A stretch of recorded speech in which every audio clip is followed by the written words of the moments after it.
Let's take a look at this ECG. What you're seeing here right off the hop is you're seeing a very inconsistent pattern between the R and R waves. R and R is a distance between the QRSs, like so, and we see that they are quite different. They're quite irregular. This is something that we see in a atrial fibrillation because the heart itself depends on the atrium's electrical contraction in order to create consistent ventricular contraction. And so typically what we see is we see the SA node fire, goes through the internodular pathways, go to the AV node. The AV node receives that electricity and then we create electrical contraction.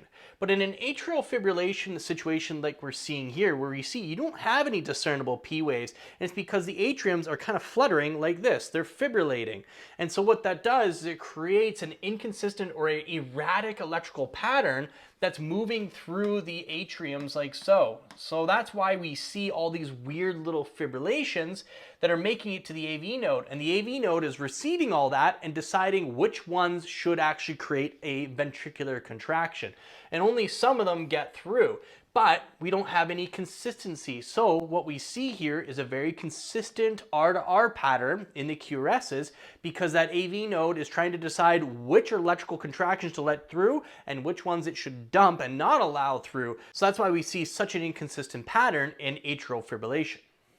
Thousands are raving about our best-selling 100-patient scenario book, and so we started creating the expansion books to go along with it, including the cardiac arrest scenarios, we have the airway scenarios, pediatric scenarios, and the MCI scenarios. And you can get this entire bundle at the link in our bio.